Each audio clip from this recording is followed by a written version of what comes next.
21세기 사도행전을 쓰며 사는 사람들, 이 시간 진행의 이상진 장로입니다.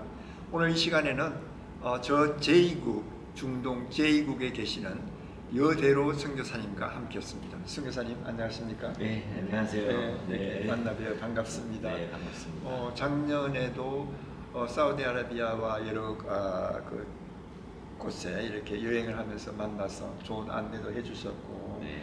올해 다시 이곳에서 이스탄불에서 만나서 이렇게 대화할 수 있는 귀한 시간 주셔서 감사합니다. 네, 감사합니다. 예, 우리 여대로 선교사님, 우리 시청자들에게 한번 본인 소개 부탁드리겠습니다. 네. 안녕하세요.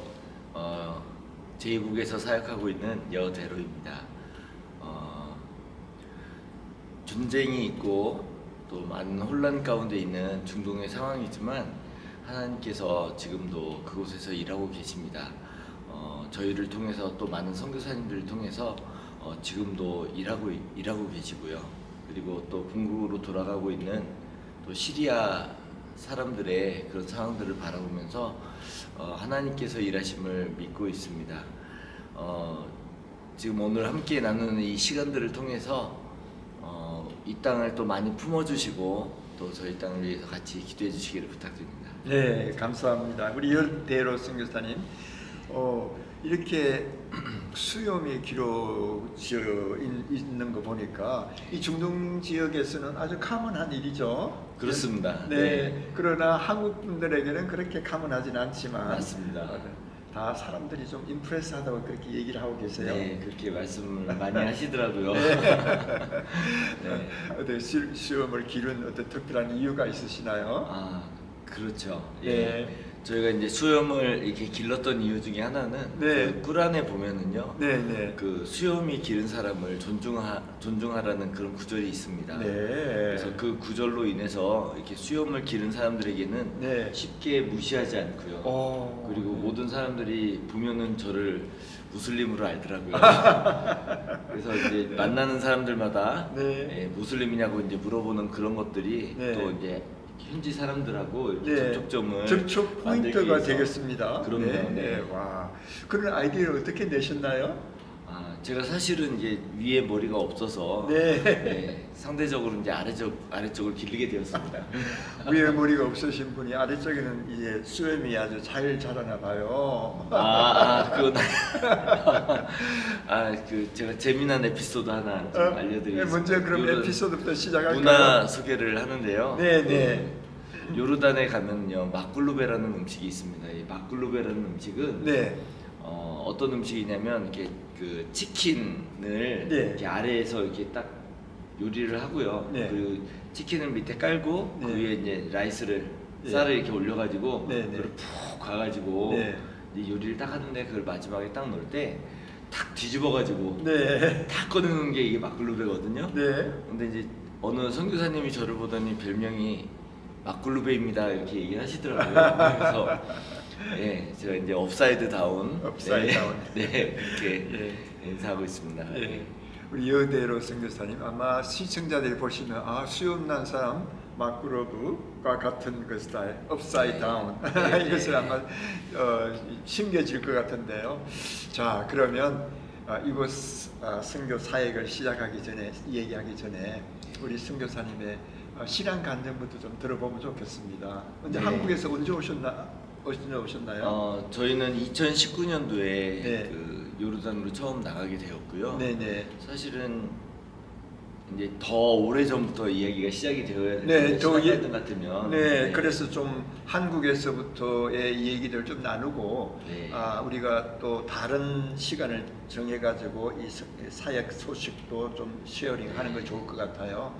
개인의 신앙 간증도 참 중요한 거죠. 우리 인생 살아가면서 잊지 못할 그러한 터닝 포인트들이 있고 또 어려움과 또 기쁜 일들도 많이 있겠지만 그런 걸 통해서 우리가 성장하고 또 그것을 통해서 또 많은 사람들에게 나눔으로써 공감대를 형성할 수 있지 않을까 싶습니다. 맞습니다. 그럼 한국에서부터 예수를 믿게 되셨나요? 네, 저는 그 사남매 그 저희 부모님과 할머니가 계시는 가정 가운데서 저희가 사남매 중에 막내로 태어났습니다. 그리고 저희 할머니, 어머니와 할머니 저희 부모님께서 예수님 먼저 믿으셨고요. 네. 그래서 이제 구원을 모태신앙이라고 이야기를 하잖아요. 그렇죠. 모태신앙. 네, 모태신앙이죠. 아무것도 못하는 신앙. 네, 그렇게 이야기를 하지만 예, 모태신앙으로 태어나서 예, 기독교 분위기 안에서 자라났습니다. 저희 할머니는 유복자셨어요. 할아버지를 저희가 만난 적이 없고 저희 아버지도 할아버지를 그러니까 만난 적이 없어요. 그래서 우리 할머니께서 2차 세계대전 때 할아버지께서 나가셔서 이제 못 돌아오셨거든요. 그래서 이제 20살의 과부가 되신 저희 할머니가 그 주님을 남편 삼아서 평생을 그렇게 사셨고요. 그렇습니다. 네, 그러면서 그 시간들을 교회에서 기도함으로 그렇게 시간을 이겨오셨어요. 예, 옛날 우리 어르신들, 조모님들의 그 신앙은 정말 그 누구도 따라갈 수 없는 그런 신앙이었죠. 맞습니다. 네, 기도 열심히 하시고 또 자녀들을 위해서 또 교회를 위해서 국가와 민족을 위해서 하셨던 그 어머님들의 그 기도 소리가 지금 할머님의 그 신앙 속에서 이제 들리는 것 같은 느낌을 받는데요. 예, 좀 더 말씀을 해주십시오. 그래서 저희 형님하고 저하고는 이제 목회자로 지금 있고요. 네. 저희가 이렇게 하나님을 섬기고 있는 것은 저희 할머니가 기도를 쉬지 않고 주님과 함께 살았던 그 삶의 결과다. 너무 감사하고 있고요. 저는 중학교 때 예수님을 인격적으로 만나고 벌써 중학교 때 그렇게 했었어요.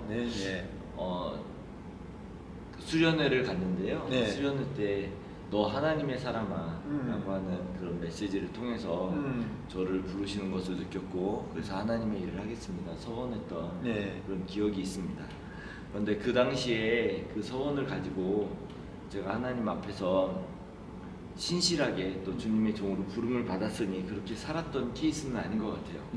항상 진로 때문에 고민하고 그리고 주님을 떠나 살다가 또 주님이 결국 붙잡아서 신학교로 보내시고 또 신학교에 다니면서도 이게 과연 내가 가야 될 길이 맞는가 고민을 많이 하면서 방황을 많이 했던 것 같습니다. 하지만 신실하게도 하나님 그때마다 저희를 그 제자리로 인도해 주셨고요. 그래서 신학대학원도 인도해 주시고 사실 캐나다는 저는 2003년도에 캐나다에 왔는데 캐나다에 가셨어요? 2003년도에 캐나다에 대학원을 마치고 캐나다에 갔는데 그때도 사실은 저는 하나님의 일을 하지 않겠습니다. 그리고 일을 그만두겠습니다. 그러면서 목회자의 삶보다는 평신도로 더 거룩한 하나님의 삶을 살고 싶습니다. 이런 다짐을 가지고 캐나다에 갔는데요. 그곳에 가서 우리 이면수 목사님이 계시는 큰빛교회에 출석을 하게 되었고요. 거기에서 평신도로 다시 훈련을 받으면서 제가 다시 선교사로 헌신을 하게 되었습니다. 그리고 나서 19년 거의 제가 캐나다 간 지 20년 만에 저희가 이쪽으로 나왔으니까 굉장히 오랜 기간 동안 캐나다에서 목회자로 또 훈련받고 또 선교사가 되기 위해서 훈련을 받았던 것 같습니다. 그러시구만요. 그러니까 한국을 떠난 데는 나이가 한 20대? 30대? 20대 말에 한국을 떠나서 카나다로 이민 갔고 그 카나다에서 또 교회 신앙생활을 하다가 좋은 목사님의 권면 혹은 그 추천 가운데서 목회자가 되시고 또 선교사로 파송하고 그것이 아주 짧은 것 같지만요 벌써 세월이 20년이나 지났지 않습니까? 20년 동안에 여러 가지 이 짧은 시간에 다는 얘기할 수 없지만 고비마다 있었던 에피소드들 몇 가지 최종적으로 내가 어느 때에 어떤 것이 계기로 되어서 선교사로 지망하게 되었는가 하는 것까지 좀 한번 말씀을 전해주시면 고맙겠습니다. 우선은 제가 이제 그 하나님께서 저를 붙들어 주셨을 때 그때를 한 가지 이야기 드리고 싶고요. 그 다음에 제가 선교사로 헌신하게 된 얘기, 그거 한 가지 얘기했으면 좋을 것 같고, 마지막으로 저희가 왜 이 요르단으로 왔는지 그거까지 이렇게 세 가지 정도. 그렇게 하시고 그 다음에 이제 요르단에서의 사역 얘기는 아무래도 다음 시간에 그렇죠. 넘어가야 될 것 아무래도. 같습니다. 네. 좋습니다. 한번 시작을 해보시죠. 네. 제가 신학교를 다니고 이제 군대를 다녀오고 난 이후에 네. 제가 신학 공부를 하지만 저는 원래 음악을 또 공부를 했었습니다. 음악을 공부를 했었고, 그러나 이제 음악하는 사람들, 그 당시에 음악하는 사람들의 어떤 관점이나 이런 것들을 봤을 때는 굉장히 세속적이라고 볼 수 있죠. 네. 그리고 우리는 주님을 의지해서 살아야 되지만 음악하는 사람들은 보통 술에 좀 많이 의지를 하고 네. 그런 어떤 세상적인 삶을 살았는데 거기 중간에 좀 있었던 것 같습니다. 네. 그래서 정결하게 신앙생활을 하지는 못했던 것 같고요. 네. 하나님을 인격적으로 만났다고 하지만 정말 인격적으로 살아오지는 못했던 것 같아서 네. 많이 지금은 후회스럽다고 생각을 할 수도 있지만 지금 생각해 보면 그것이 모두 하나님께서 인도해 주셨고 저를 붙들어 주신 것을 더 강력하게 이야기할 수 있는 것이 아닌가 그런 생각을 하는데요. 네. 대학원 진로를 결정을 할 때 저희 가정이 굉장히 좀 상황이 어려워서 저희 부모님께서 저에게 같이 비즈니스 할 것을 권유를 하셨었습니다. 네. 그러면서 가족들은 아무도 없고 저희 막내가 함께 있는데 함께 비즈니스를 하자 이런 제안을 하셨었는데, 그때 그 금요일 날 철야기도죠. 네. 금요 철야기도. 네, 금요 철야기도를 이제 저희가 이제 북쪽에 북악터널 위쪽에 정릉 쪽에서 사역을 하고 있을 텐데 네. 이제 그곳을 갔다가 이제 오는 길이었어요. 밤에 금요 기도를 마치고 돌아오면서 그 북악터널 안에서 네. 딱 기도하면서 이제 지나오고 있었는데 주님께서 저에게 분명히 얘기하셨던 게 무엇이냐면 나를 따라오너라 내가 너를 사람을 낳는 어부가 되게 하리라 라는 말씀이 네. 분명하게 들렸어요. 네. 그래서 비즈니스를 해야 되는가 그럼 신학대학원을 가야 되는가라고 고민을 하고 있을 때 주님께서 분명히 저한테 사람을 낳는 어부가 되겠다 말씀해 주셔서 네. 제가 신학대학원을 선택을 했던 것 같습니다. 네. 그래서 이제 신학대학원에 가서 공부를 했는데 그 신학대학원 졸업할 그때쯤 되었을 때 저희 교계에 굉장히 많은 어려움들이 있었어요. 네. 예를 들자면은 제가 존경하던 최덕신 목사님, 지금 목사님이 되셨을 것 같습니다. 일본에서 사역하고 계시는데 네. 그분의 어떤 외도의 사건들이 있었고 또 교계에 저희 교단에도 네. 그런 어려운 일들이 많이 있었습니다. 그런 것들을 바라보면서 제가 목회자라고 하는 게 굉장히 두려웠습니다. 우리가 하나님의 말씀을 맡은 사람들이 하나님의 말씀을 전할 때 그러한 삶을 과연 살고 있는가. 근데 저 역시도 그런 삶을 살지 못하고 있었고 또 그러한 유혹이 되었을 때 또 방황을 할 수밖에 없는 그렇게 이끌림을 받겠다라는 마음에 좀 굉장히 어려웠던 것 같아요. 네. 그래서 하여튼 바리새인적인 마음도 분명히 있었겠지만 그래서 저는 더 이상 목회를 하지 않겠습니다. 그러고 나서 이제 캐나다로 오게 되었습니다. 네. 그래서 평신도로 저희가 이제 큰빛교회 저희 누님이 다니시는 교회에 출석을 네. 해서 네. 이렇게 다니고 있었는데 이면수 목사님의 말씀 가운데 어떤 용서에 대한 말씀을 해주셨고요. 네. 정말 용서가 무엇이냐라고 했을 때 어떤 그 마음의 상처를 제가 이제 최덕신 목사님 이야기를 했는데 그분이 저한테 상처를 주었고 아픔을 가지고 리더로서 그런 것을 가지고 살아가고 있는데 제가 용서하지 못했거든요. 그러시구나. 용서하지 못하고 그 길을 이제 그러고 있었는데 그 목사님께서 그런 말씀을 하시는 거예요. 설교 시간에 용서는 내가 그분이 나한테 사죄를 해서 내가 용서를 하는 것이 아니라 내가 그것을 덮어두는 거다라는 말씀을 하셨어요. 곰곰이 생각을 해보면은 우리가 받는 상처나 대부분의 것들이 우리 스스로 만들어내는 거지 사실은 상대방이 의도적으로 이렇게 하는 건 아닌데 꿈을 꾸다 보니 그것을 나에게 이제 적용을 함으로 인해서 제가 스스로 상처받고 있었다는 생각이 들었고요. 네. 그리고 정말 저도 죄가 많고 상처가 많고 아픔이 많은데 우리 주님께서 나를 그렇게 덮어주셨구나. 저를 감싸주셨구나. 그런 마음이 드니까 제가 그분에게 용서가 되더라고요. 용서의 마음이 생겼고 그래서 나중에는 제가 개인적으로 연락도 드렸습니다. 네. 그래서 저한테 왜 그러셨는지. 그런데 정말 너무 겸손하게 또 회개하시고 그런 모습들을 보면서 아 정말 주님의 사랑은 크시다라는 그런 이야기 생각을 했고요. 네.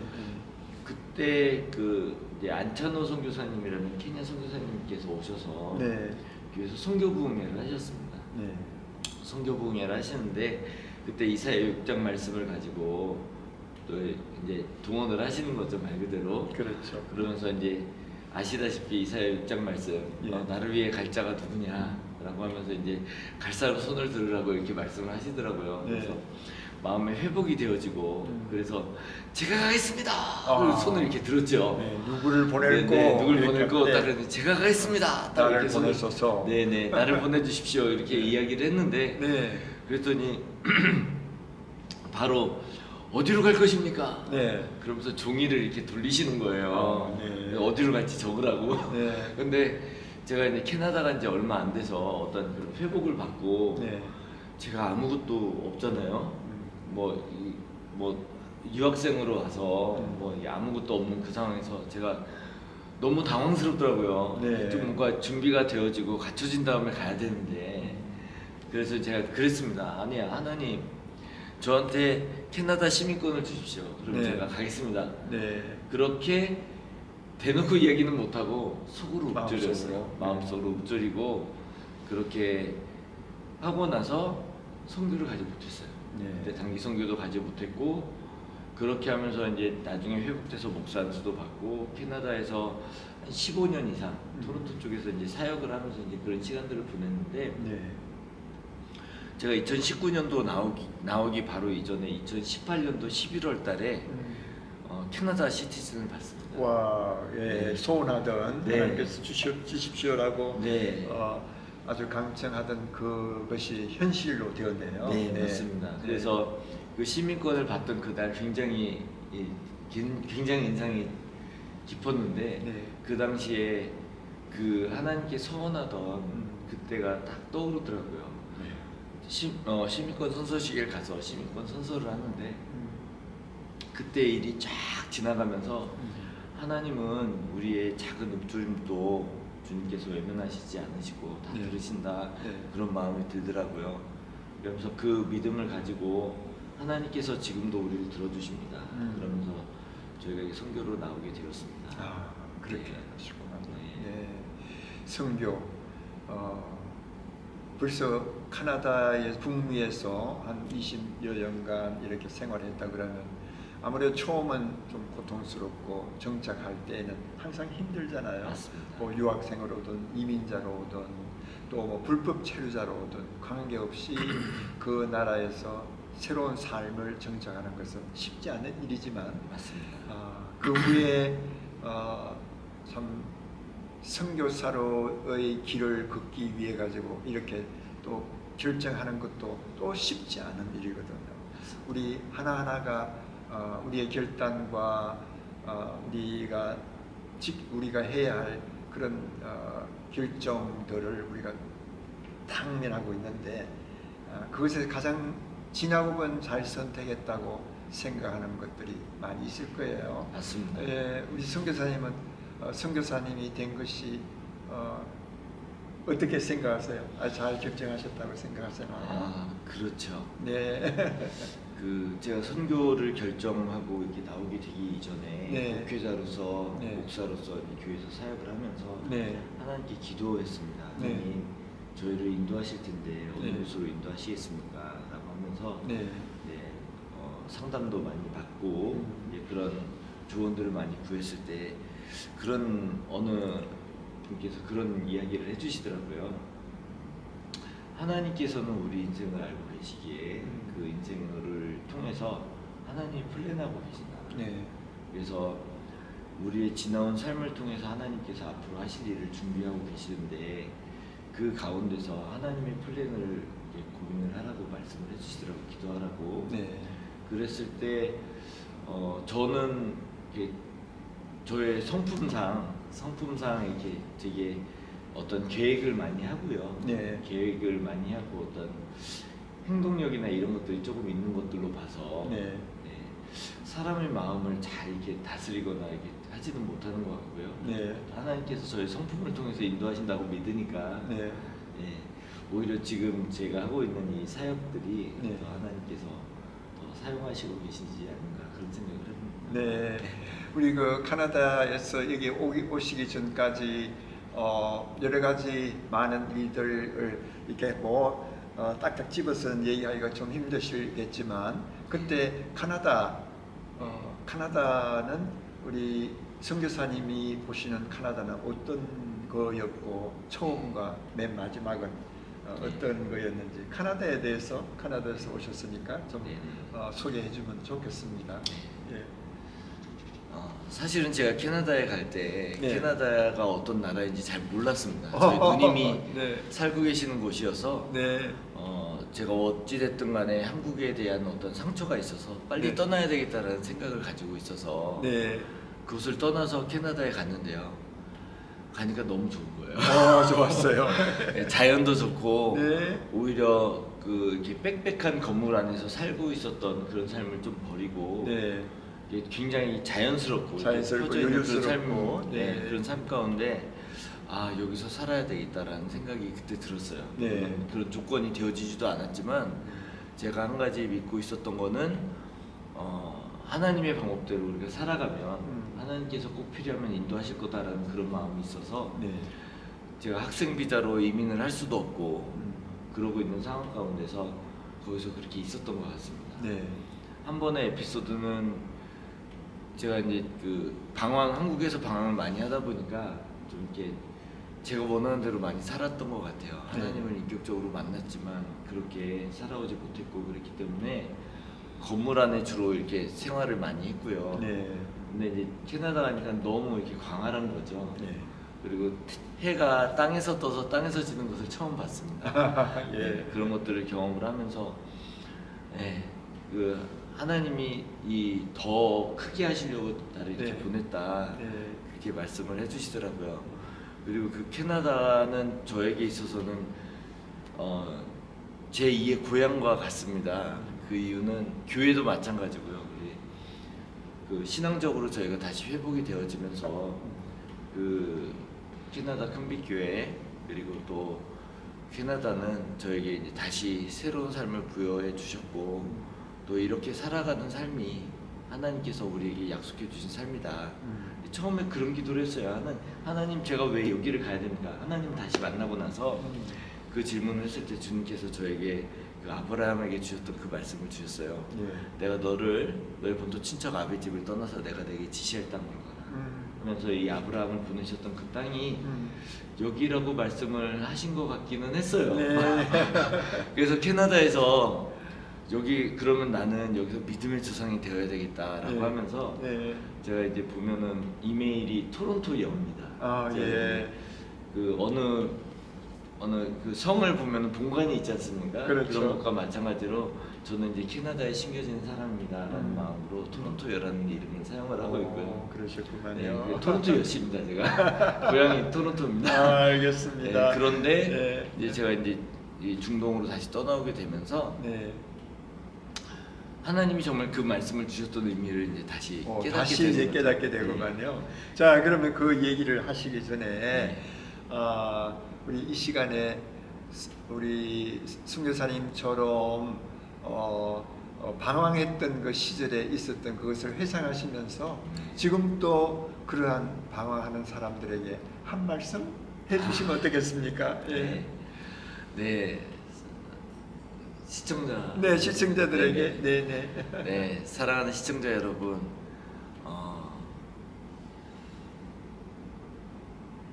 하나님은 알파이시고 오메가이십니다. 시작과 끝을 아시는 분이시고요. 하나님은 우리의 모든 것들을 계획하시는 분이십니다. 이것이 우리가 지식적으로 아는 그런 어떠한 식상한 문구일 수도 있겠지만은요, 그 주님을 인정하고 그 하나님이 누구신지 아실 때 하나님께서 여러분들의 삶에 정말 주인이 되어 주셔서 여러분들을 이끌어 주시고 계신다는 것을 믿으시기를 바랍니다.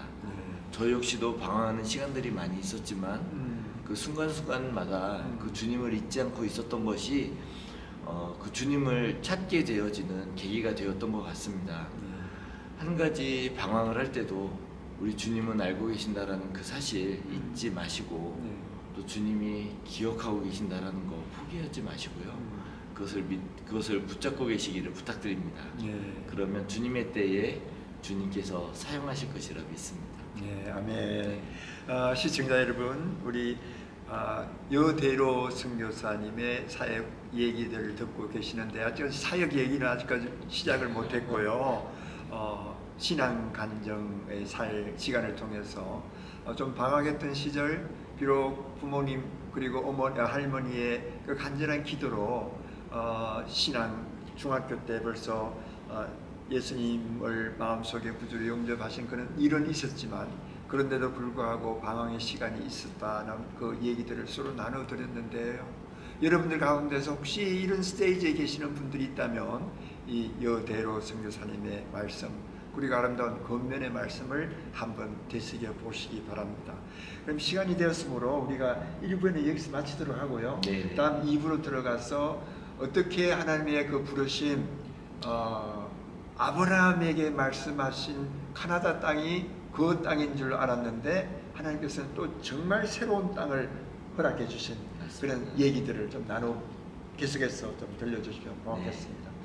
시청자 여러분, 여대로 선교사님, 우리 중동의 제2국에서 사역하고 계시는 선교사님의 얘기를 서로 나눴습니다. 그럼 다음 사역 소식을 듣기로 하고 여기서 마치도록 하겠습니다. 안녕히 계십시오.